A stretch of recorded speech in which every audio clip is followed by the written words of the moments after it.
Olá pessoal, eu sou o Celso da Mecânica Avançada e hoje nós vamos falar sobre esses códigos que vocês estão vendo aqui, que está assombrando alguns reparadores aí nesse nosso Brasilzão afora. Segue a vinheta.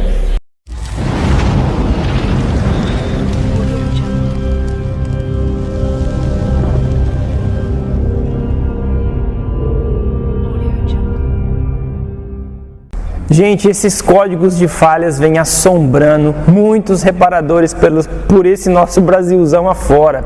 Então eu vou tentar ajudar você a não sofrer a hora que aparecer um código de falha desse, principalmente se for um carro que utiliza corrente na distribuição, não correia.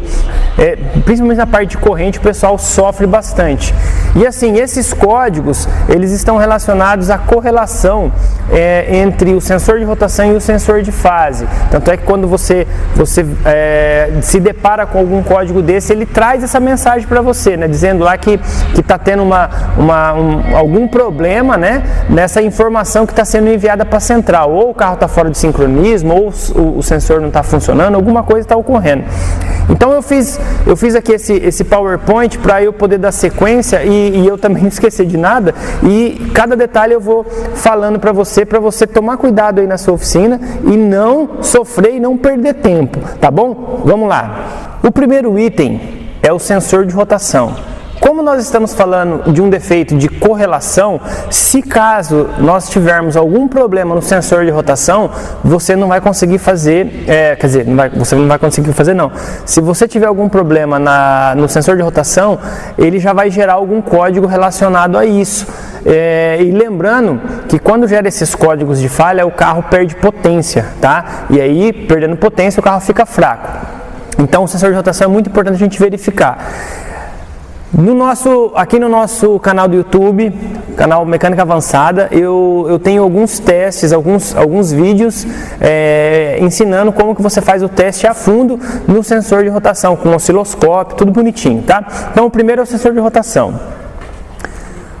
Bom, o segundo, gente, é o sensor de fase. Então, o sensor de fase também tem que estar funcionando direitinho, né? Você tem que ir lá e fazer o teste nele com o osciloscópio. Lembrando que também no canal nós temos vídeos ensinando ponto a ponto como que você faz o teste no sensor. Outra coisa, chicote de ligação. Às vezes o sensor está funcionando, só que de repente está com algum problema de informação que não está chegando na central. Então é muito importante você sempre verificar mau contato e principalmente a parte de continuidade, né, do sensor até a central da injeção.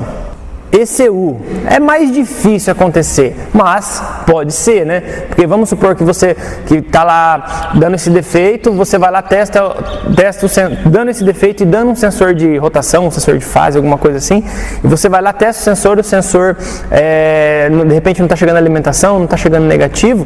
Quem manda essas alimentações é a ECU. Então nós temos que fazer o quê? Testar se não está chegando essa alimentação e se não está saindo dela. Se não estiver saindo dela, o defeito está nela. Aqui, ó, isso aqui é importante, ó. Atuador da polia. Que polia, gente? A polia de admissão do comando e a polia de escapamento do comando. Lógico, normalmente a polia de admissão que é variável, né? Quando tem comando variável. E quando é o comando variável, nós vamos ter algum atuador que vai acionar essa polia. E se esse atuador tiver emperrado ou com algum problema, o que vai acontecer? A central, ela vai mandar informação para o atuador acionar, porque quando o atuador aciona, aí o comando tem que variar. Então, quando o comando varia, aqui nós temos o sensor de fase. Aí o sensor de fase informa a central, ó, mexeu aqui, o atuador entrou em funcionamento e deslocou o comando tantos graus que a central já estava esperando. E se caso isso não acontece, a central ela já gera um código de falha de correlação. Então é muito importante quando você pegar esse código e tiver tudo funcionando, né, tiver no sincronismo, tiver o sensor de rotação tiver ok, você remover esse atuador aqui que costuma emperrar, principalmente quando tiver com óleo errado ou quando cria algum tipo de borra, goma, alguma coisa assim. Então remova ela e observe se ela não está travada. Outra coisa é a polia, né, gente? Então eu deixei o desenho de uma polia variável. Essa polia aí, ela também tem que estar funcionando, porque o atuador ele se desloca para poder entrar o óleo na polia e ela fazer com que o comando se mova. Agora, se ela estiver emperrada também, o que vai acontecer? Também vai gerar esse código, tá? Sincronismo, gente, sincronismo é muito importante. O sincronismo tem que estar ok, você tem que ter ferramenta para verificar o sincronismo. Se tiver fora quase um dente até passa, mas um dente e meio, 2, já vai gerar esse código de correlação. E para verificar o sincronismo, você tem a ferramenta que é o Newtecnoscópio, aonde você consegue verificar o sincronismo virtual através do sensor de rotação e o sensor de fase. Lembrando que quando você está fazendo um teste de sincronismo virtual com carro em marcha lenta, você não está vendo a polia variável e nem o atuador da polia se mover, trabalhar, tá? Então, aqui nesse canal também eu tenho um vídeo onde eu ando com um carro que tem polia variável, no admissão e no escape, só para eu verificar se eles estão trabalhando. Então, você também pode fazer esse teste na sua oficina, se você tiver com esse problema aí, tá? Gente, não esquece de deixar o like aqui no vídeo, tá? Para ajudar a mecânica avançada. Vamos lá.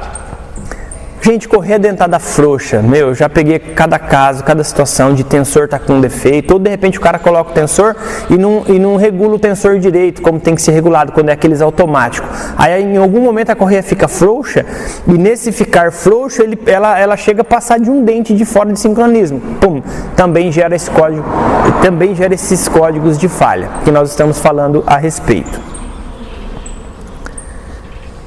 Outra coisa que é importante, gente, às vezes a pessoa vai trocar a correia dentada, troca a correia dentada e o que acontece? O camarada esquece de ir lá no equipamento de injeção eletrônica e fazer o ajuste, o aprendizado da correlação.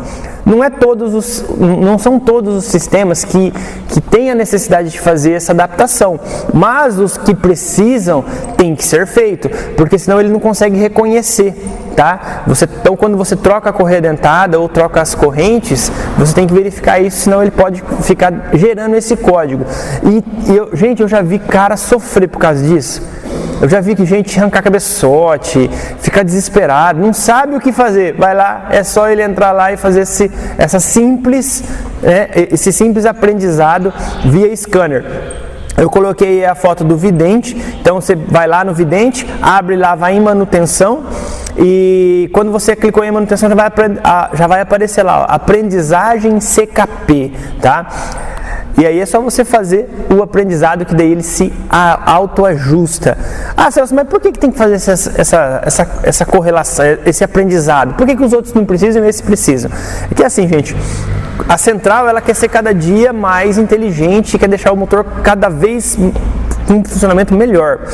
E quando a gente troca a correia, tá? Por mais que a gente regule, por mais que a gente use ferramenta, pelo menos um meio dente fica fora. E aí o que você faz? Você mostra para a central que agora é daquela forma que ele vai trabalhar. Agora foi feito o trabalho. Então ela se autoajusta em cima do que está naquele momento, porque ela entende que você acabou de fazer um reparo, ok? Agora aqui, gente, aqui é onde o bicho pega, tá? Correntes com desgastes. O que acontece aqui? Quando o carro tem corrente, a gente acha que nunca dá defeito. Mas não é assim, gente. A correia dentada, a gente troca ela com 40, 50 mil, né? Tem até correia com 80, que a montadora pede para trocar com 80 mil quilômetros, né? Mas as correntes a gente acha que vai durar eternamente. Não é assim. Tem carro que tem que trocar corrente com 180 mil quilômetros, tem carro que tem que trocar corrente com 200 mil quilômetros, 250 mil quilômetros. Aí você fala assim, mas um carro para chegar até 200 mil quilômetros demora muito. Será que demora? Será que não estão voltando o velocímetro com esses aparelhos aí para voltar para poder vender o carro? Que é o que acontece, né, gente? Uma puta de uma sacanagem, mas acontece. Então, quando você pegar um carro que é corrente e estiver gerando esse código, tá, gente? Estiver gerando esse código e você já testou todas essas partes que nós falamos anteriormente, é batata. Você pode vir aqui e fazer a substituição dessas correntes. Lembrando que não é só a corrente que tem que trocar tudo. Inclusive, eu até deixei um descritivo aqui para mim ler para vocês, para gravar na cabeça de vocês, que eu escrevi assim, quando corrente, observar barulho. Gera-se um barulho também, né, gente? Às vezes está fazendo um barulhinho. Cria-se desgaste nos dentes das engrenagens e nos elos da corrente, que em alguns momentos faz com que o sincronismo virtual fique fora. Então, olha só que interessante, às vezes o elo da corrente, que é ferro, é aço, né? A gente acha que nunca vai desgastar, mas ela desgasta um cabelésimo. Só que esse cabelésimo que ela desgastou em todos os elos. Então, somando tudo, chega próximo de um dente, fazendo com que ela gere o código. E tire a potência do motor ou faça ele bater pino, ou grilar, né, gente? Nesse caso, substituir o kit completo: tensores, engrenagens, apoio das correntes e correntes. Então, eu coloquei a foto de um kit completo, porque eu já peguei casos do cara trocar só a corrente, e não é, gente, tem que trocar tudo, principalmente a engrenagem. Tá? Não esqueça de trocar a engrenagem, tem que substituir, tá? Então tem que trocar tudo, não adianta ir com meia boca não. E o tensor também, gente, às vezes o tensor fica fraco e tem que ser substituído, então troque tudo. Então, gente, eu queria deixar essa dica para vocês, porque, muita gente já me questionou sobre esse assunto, e o legal é que às vezes esse carro está dando esse código, esses códigos relacionados à correlação, mas às vezes ele não dá só esse código, às vezes ele começa a dar sensor de fase, começa a dar sensor de rotação, começa a dar um monte de outros códigos, tudo relacionado a esses itens que nós vimos. E aí os caras começam a ficar loucos, mas o sensor tá bom, será que é o comando, será que é isso, será que é aquilo? E no final, o defeito é o quê? É essas benditas dessas correntes, dessas engrenagens. E quando você pegar um carro, que é esses carros que é V6 ou V8, aí eles utilizam não só 2 comandos, mas 4 comandos, né? Porque é 2 comandos para um lado e 2 comandos para o outro. Aí você vai ter 4 sensores de fase. Aí você vai ter mais engrenagem e mais corrente para trocar. Esses carros que são os grandes problemáticos, tá? Mas problemáticos com força. Então, quando pegar uma situação dessa, um carro V6, V8, que começa a dar esse código, não perca tempo. Já vai lá, lógico, faça os testes, né? Às vezes tem um fiozinho de um sensor de fase ou de rotação que está com defeito, ou uma alimentação, e não precisa trocar nada. Mas se estiver tudo ok, vem aqui e faça a troca geral de todas essas correntes e todas essas engrenagens. Você pode ter certeza que o defeito vai desaparecer. Beleza, gente? Então, queria deixar essa dica para vocês, para você não sofrer. Se você gostou, deixa o like. Não esquece de... Se você gostou, deixa o seu like. Se ficou alguma dúvida, deixa nos comentários aqui, tá? E não esqueça de se inscrever no canal e indicar o nosso canal para mais amigos reparadores. Beleza, gente? Até a próxima!